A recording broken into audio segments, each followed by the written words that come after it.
D'abord, je voudrais remercier à Thomas Rumer et au Collège de France de m'avoir invité et de m'avoir accueilli d'une manière aussi chaleureuse.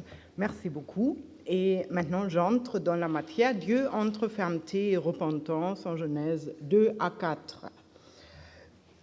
Parler de la repentance divine est délicat. Cela ne veut pas dire que je soutiens le principe récurrent de l'accommodation de Dieu, ce principe qui met en question la repentance divine pour des raisons théologiques, puisque cette émotion typique de l'homme ne pourrait pas s'appliquer aux actes et mouvements de Dieu. Contrairement à la philosophie grecque et romaine, comme nous avons vu, la repentance divine est attestée dans l'Ancien Testament. Or, la notion reste délicate puisque le vocabulaire hébreu pose presque toujours problème dès qu'on veut aborder des sentiments et des notions abstraites. Les langues sémitiques les expérimentent différemment. On a entendu un peu des problèmes autour de Naham. On pourrait continuer par Chouv et autres termes qui vont dans le même sens. Il y a une certaine confusion. D'un point de vue systématique, et maintenant je commence par mes quelques préliminaires, la repentance divine est expliquée comme part du mot d'expression divin dont l'anthropomorphisme est inéluctable. Ce qui est exprimé ici, c'est que l'action de Dieu, source d'événements dans le monde, est due à la liberté inhérente à la volonté divine et qu'elle influe non seulement sur la nature et l'histoire du monde, mais aussi sur la détermination de la volonté divine même. Ainsi, la repentance divine ne porte pas sur un comportement erroné de Dieu, mais représente bien plus une réaction à la faute humaine, n'étant certes pas provoquée et voulue en tant que telle par l'action de Dieu, mais étant partiellement rendue possible par l'octroi de la liberté aux hommes. L'intérêt est donc que la repentance divine n'annule pas la fidélité de Dieu à la création et à sa promesse de bénédiction, mais bien plus encore, elle est englobée dans cette fidélité. Ce qui m'intéresse particulièrement, c'est la perception mise en gras dans ce texte. La repentance divine ne porte pas sur un comportement erroné de Dieu, mais elle représente plutôt une réaction à la faute humaine. Le problème est évident. Le Dieu unique de l'Ancien Testament peut-il être à l'origine d'actes qu'il regrette par la suite? L'explication de la théologienne systématique Kirsten Huxell, que j'ai citée ici, semble sans équivoque. Non, le conflit ne concerne pas les actes divins, mais ceux des hommes qui provoquent le mal dans l'ordre de la création estimé comme très bon, comme nous le lisons en Genèse 1, 31. Or, je pense que cette définition ne correspond pas tout à fait à la vision des textes anciens. Je continue maintenant avec l'anthropomorphisme divin dans l'histoire primordiale comme un système, comme un concept très important. Des passages comme Genèse 6.6 ont pour thème la repentance divine post-manifestum. Le Seigneur regretta, c'est Naham, d'avoir fait l'homme et de l'avoir mis sur la terre. Il s'en affligea et dit, et vous connaissez, c'est la décision de la destruction par le déluge. À la fin du récit du déluge, en 8.21, est raconté comment Dieu dit qu'il ne maudira plus jamais le sol à cause de l'homme, malgré que ce soit lui, Dieu, qui ait motivé l'extinction. On pourrait même parler d'une double repentance divine.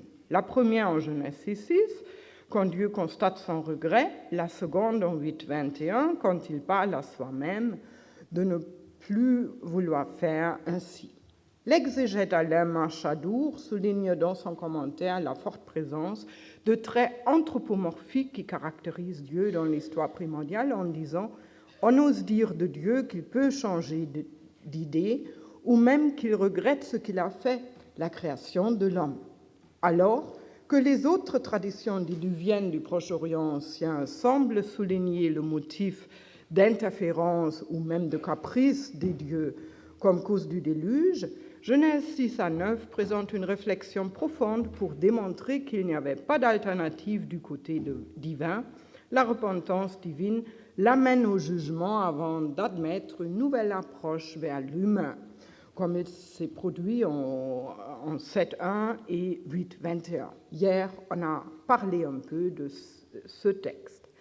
Il y a aussi, et c'est le thème de ma conférence, une sorte de repentance de type préventif, qui me semble très caractéristique dans les récits qui précèdent le déluge. Dieu y est dépeint avec un comportement oscillant entre fermeté et repentance. Il est un Dieu qui évolue, le motif de Dieu qui change d'idée, ou comme mon collègue genevois a dit, son retournement d'attitude n'est pas décrit comme un événement ponctuel, mais dans l'histoire primordiale, c'est un élément narratif qui sert de moteur au récit. Il faut alors changer d'approche méthodologique. Ce n'est pas toujours le champ sémantique qui détermine le portrait de Dieu, à défaut d'images concrètes, peut-être de la divinité juive sous forme figurative. L'anthropomorphisme vétérotestamentaire est caractérisé soit par l'anthropopathisme, les émotions divines, soit par l'anthropopragmatisme concernant les actes divins. Le second trait apparaît clairement dans un récit comme Genèse 2 à 4. Ce récit raconte comment Dieu contredit à plusieurs reprises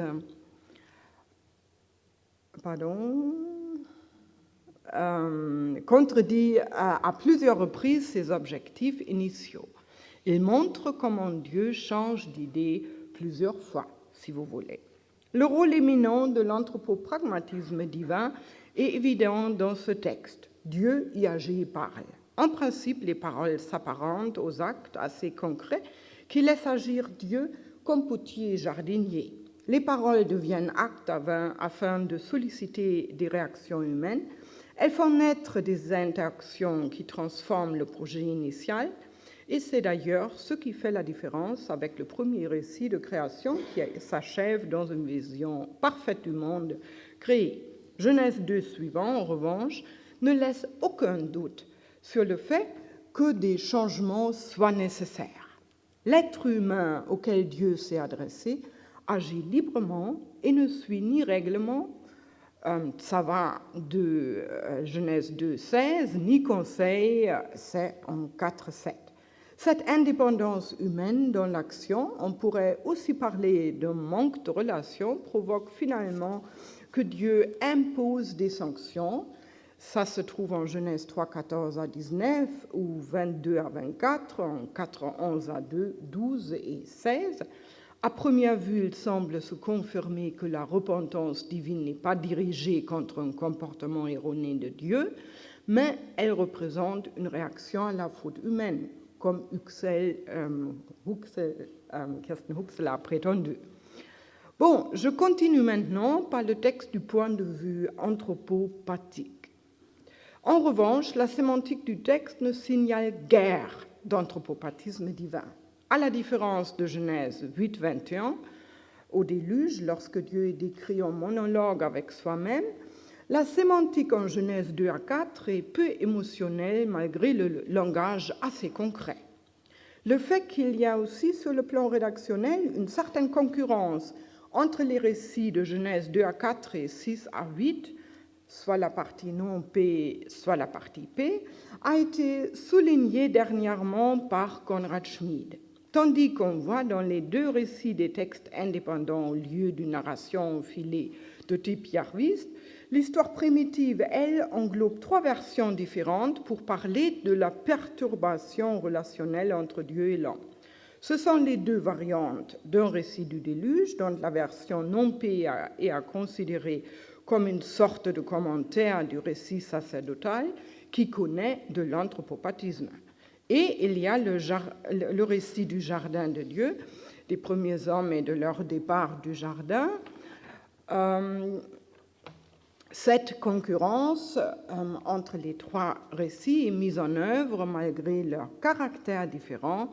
Genèse 6 à 8 rend explicite des traits d'anthropopathisme divin dans le récit non-P, tandis que Genèse 2 à 4 fait plutôt recours à l'anthropopragmatisme, comme ce schéma vous montre, en évitant des notions émotionnelles par rapport à Dieu.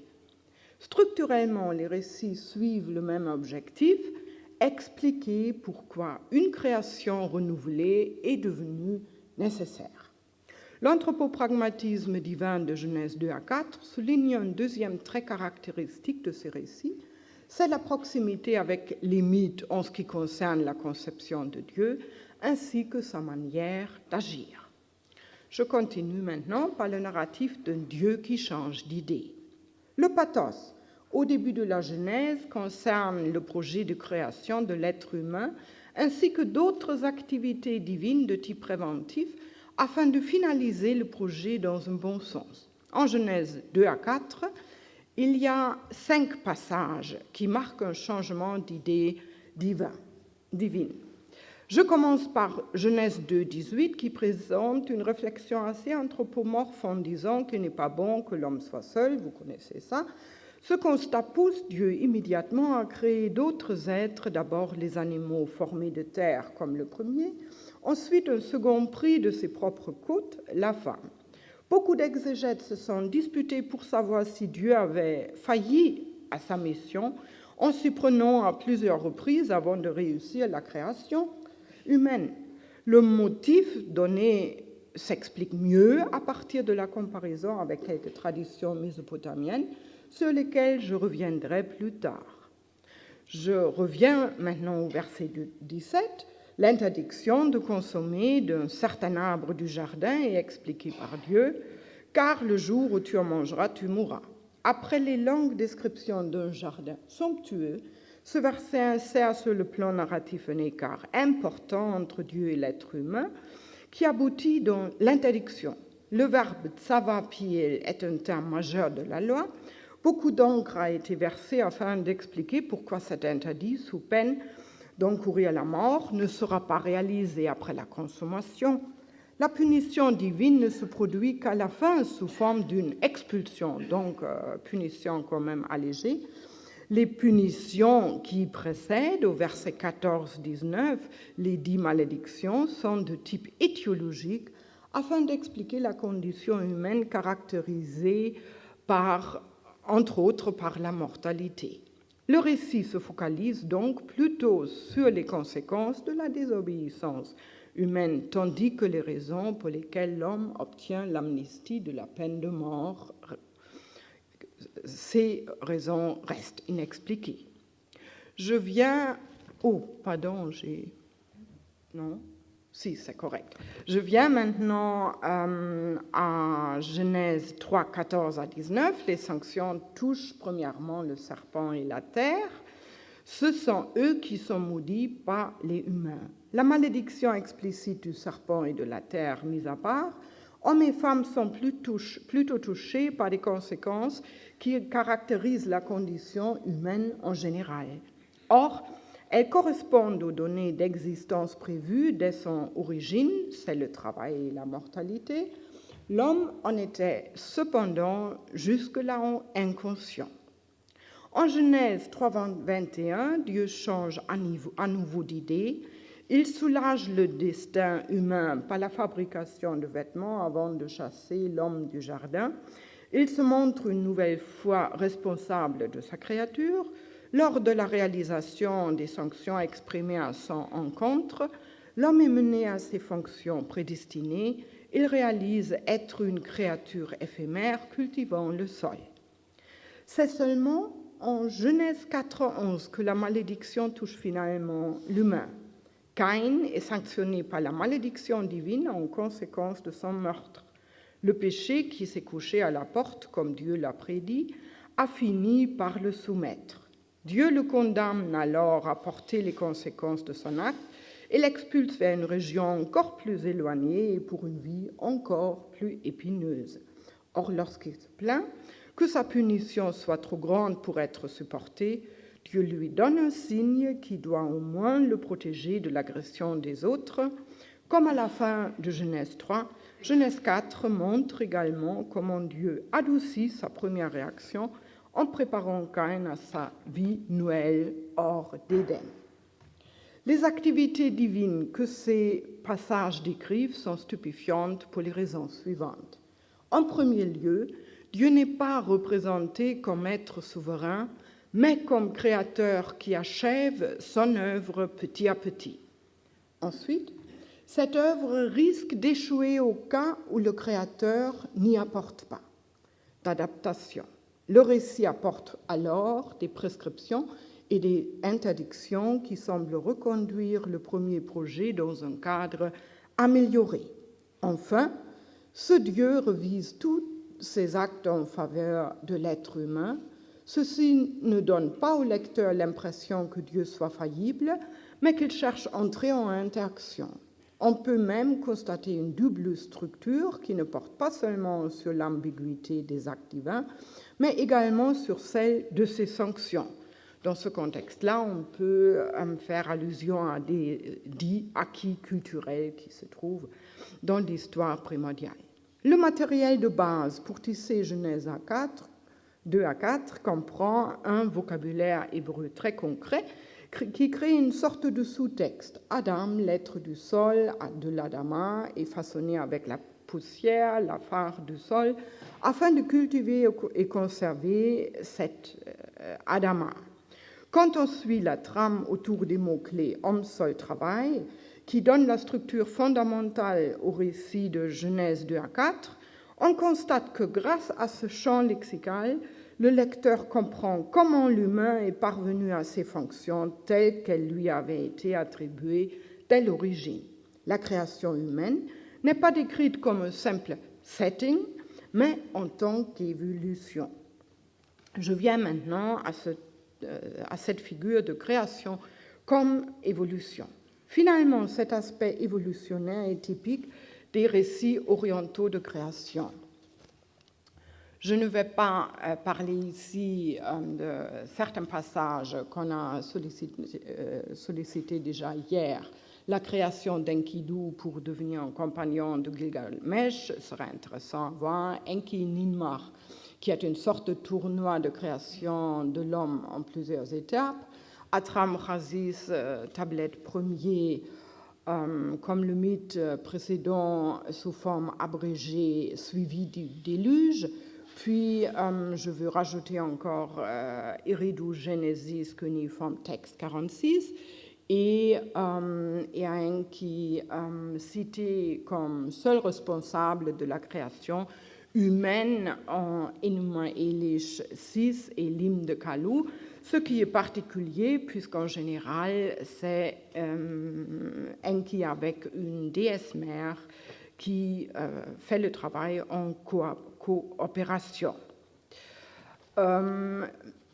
Ce qui m'intéresse donc, c'est finalement l'Eridu Genesis, puisque ici le récit de création est malheureusement incomplet. C'est le regret d'Enki de Nintu vis-à-vis du déluge incontournable qui est mis en relief, et ça c'est particulier puisque Enki fait des regrets, mais des regrets qui s'expliquent par le fait qu'il est, contrairement aux autres traditions ici citées, l'un des responsables du déluge, parce qu'il ne s'y est pas opposé dès le début. Repris par Philodobublos Babylonica, ce narratif a été bien connu et a pu influencer peut-être même la littérature biblique. Donc, nous voyons, il y a ces enjeux d'un Enki seul créateur et ces enjeux d'un Enki co-responsable du récit qui compte ici. Je reviens maintenant à un autre point, c'est la particularité du Dieu vétérotestamentaire quand il change d'idée. Il est évident que Genèse 2 à 4 puise dans les traditions mésopotamiennes. Par conséquent, la vision du Dieu présenté comme seul créateur et interlocuteur insinue un changement profond par rapport à l'idée qu'un Dieu soit inchangeable. Car une partie des conflits présents dans les textes mésopotamiens s'explique par la présentation très anthropomorphe des dieux. Cet anthropomorphisme semble même amplifié par rapport à Genèse 2 à 3 par la pluralité des dieux organisés d'une manière analogue à la société humaine. Les intérêts et les stratégies divins sont aussi divers que ceux des humains. Cela explique le grand nombre de conflits au cours desquels l'homme devient très souvent la victime des caprices ou des interférences entre divinités. Genèse 2 à 4 reprend un grand nombre de motifs sous forme restructurée.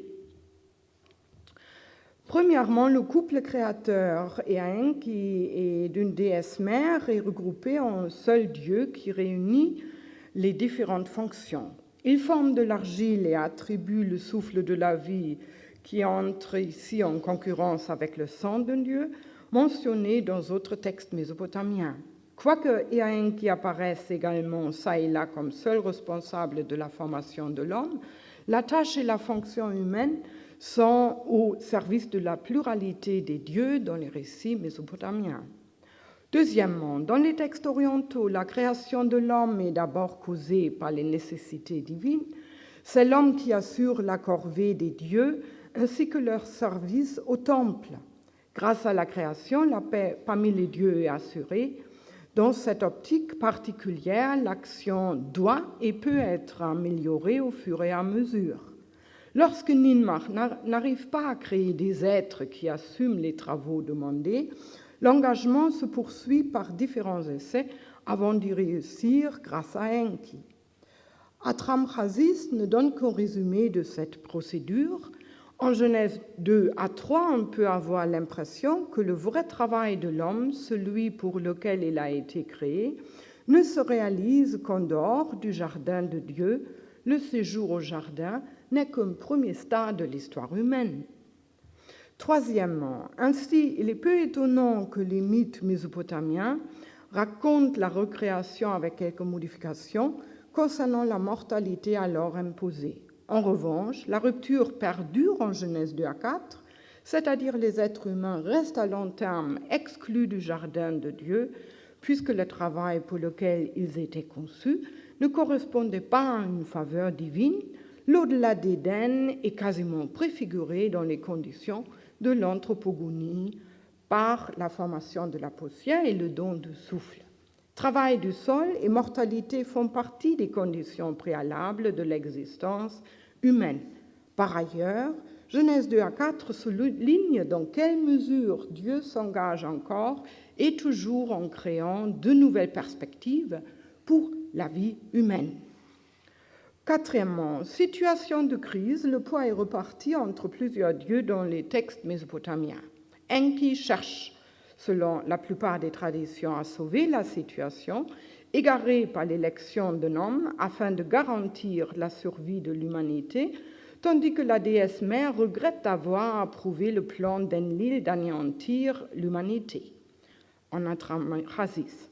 Enlil et d'autres dieux, d'abord défavorables au projet humain, reviennent à l'idée de recréer l'humanité puisque le problème du départ, la question de savoir qui assume la corvée à la place des dieux, ne peut pas être résolu autrement.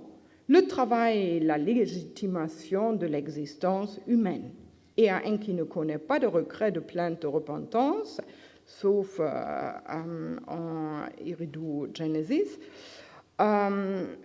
c'est-à-dire il montre un manque d'anthropopathisme, il change la situation par ses interventions, donc il montre de l'anthropopragmatisme. Ce trait caractéristique le reproche beaucoup de la présentation de Dieu en Genèse 2 à 4. Cinquièmement, en Genèse 2 à 3, les interactions des créatures remplacent celles des dieux mésopotamiens. Hommes, femmes, serpents sont décrits comme des protagonistes indépendants. Ils interviennent et dépassent l'ordre divin, l'interdisent sous peine d'encourir la mort et obtiennent finalement le statut qui leur convient dès l'origine.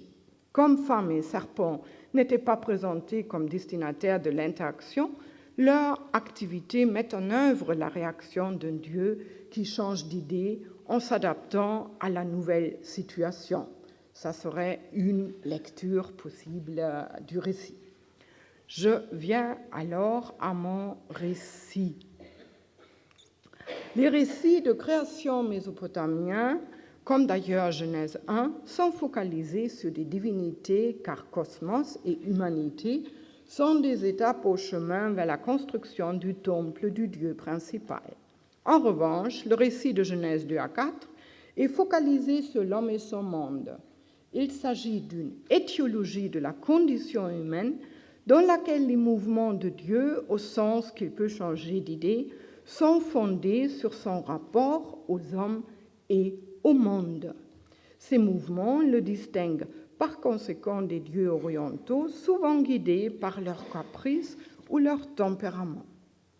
Tandis que le Dieu biblique est dépeint d'une manière mythique, la présentation de l'homme est calquée sur sa vie réelle.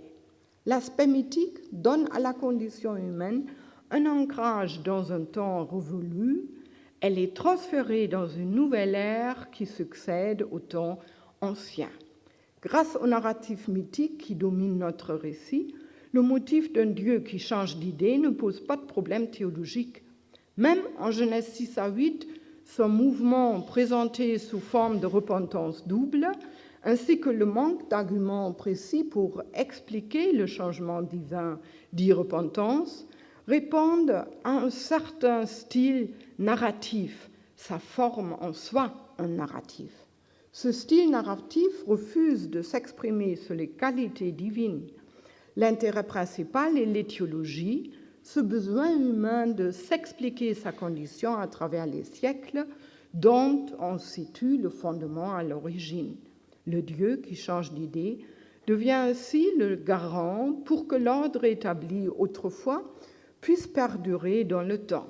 Genèse 2 à 4 présente une sorte de repentance préventive qui ne vise ni la faillibilité divine, ni celle de l'homme, contrairement à l'opinion de Kirsten Huxley.